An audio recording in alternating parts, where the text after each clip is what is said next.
परिवर्तन प्रकृति का नियम होता है। कोई भी वस्तुएं हमेशा स्थिर नहीं रहती है। इसका एकमात्र कारण नौ ग्रहों के गोचरीय प्रभाव को भी माना जा सकता है। कोई भी ग्रह हमेशा ही एक राशि से दूसरे राशि में संचरण करते रहते हैं। कभी वह सूर्य के प्रभाव से अस्त हो जाते हैं, कभी पुनः उनका उदय होता है, कभी वह वक्री अवस्था में आ जाते हैं और कभी वह पुनः मार्गी होकर आगे बढ़ चलते हैं।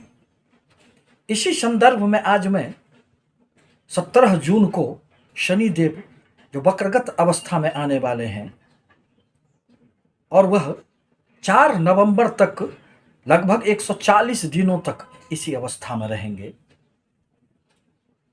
जिसके प्रभावों को लेकर उपस्थित हुआ हूं।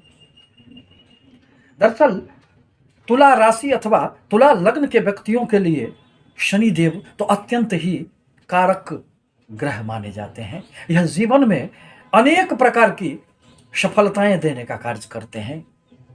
एक ओर जहां भूमि, भवन, वाहन इत्यादि के सुखों से शनिदेव उन्हें जोड़ने का कार्य करते हैं, सुख देने का कार्य करते हैं, वहीं विद्या, बुद्धि, संतान भाव के स्वामी भी शनिदेव ही बनते हैं। और वर्तमान में यह आपके पंचम स्थान में अपनी मूल त्रिकोण राशि कुंभ राशि में संचरण कर रहे हैं।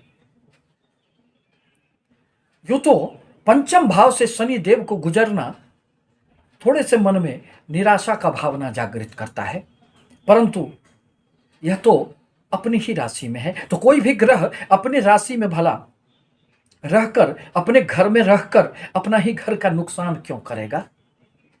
अतः निश्चित रूप से पंचम स्थान में बैठकर स्वगृही शनिदेव आपको अनेक प्रकार की सफलता देने का कार्य कर रहे हैं।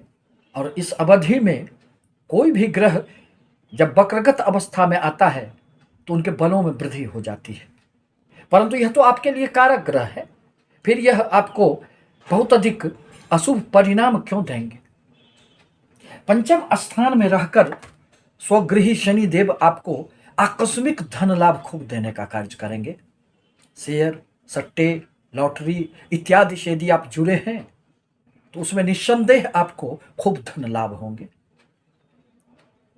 संतानों की सफलताओं का यह 140 दिनों की अवधि निश्चित रूप से एक यादगार बनेगी। प्रेम संबंधों में थोड़ी सी वक्रगत अवस्था के कारण रुकावटें आ सकती है। आपके बुद्धि में एक पैनापन आएगी।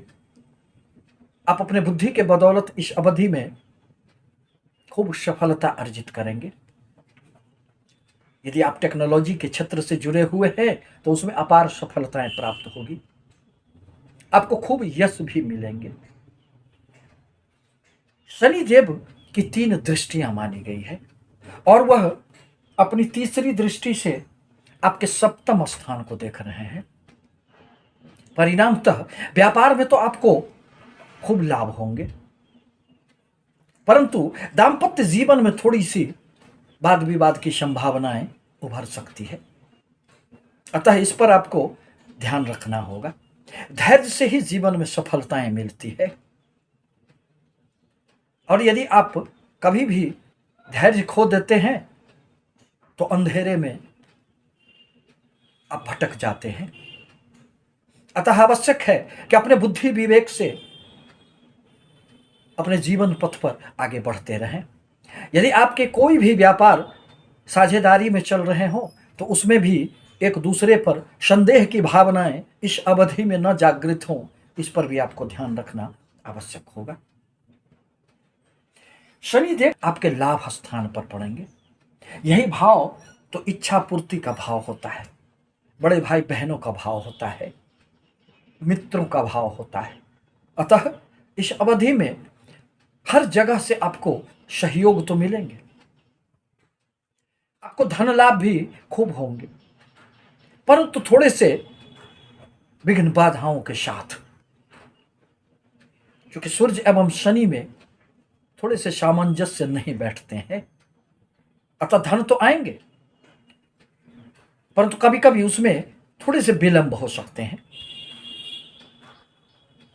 शनि देव की 10वीं दृष्टि आपके धन स्थान पर पड़ रहे हैं, अतः आपके अचल संपत्ति में वृद्धि होने के साथ ही साथ आकस्मिक रूप से कुछ धन का हानि भी हो सकता है। परिवार में सब कुछ अच्छे रहने के उपरांत भी कभी कभी थोड़ी सी एक दूसरे पर संदेह की भावनाएं पनप सकती है, अतः आवश्यक है कि इस पर भी ध्यान दें।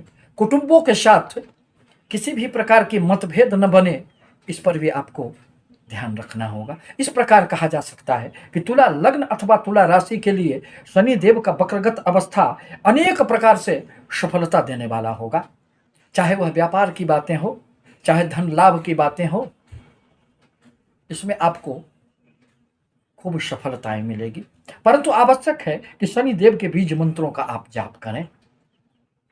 ओम प्रांग प्रिंग प्रंग शह शनिश्चराय नमः मंत्र का शनिवार को सायंकाल यदि आप एक माला जाप करते हैं, गरीबों को मदद करते हैं, मजदूरों को सहायता करते हैं, तो फिर आपको शनिदेव निहाल कर देंगे। परंतु इसके साथ साथ यह भी देखना आवश्यक है कि आपके जन्म कुंडली में शनि ग्रह की क्या स्थिति है। आपसे निवेदन है कि हमारे चैनल को लाइक करें, सब्सक्राइब करें, ताकि मैं अपने विचारों से आपको अवगत कराता रहूं। धन्यवाद।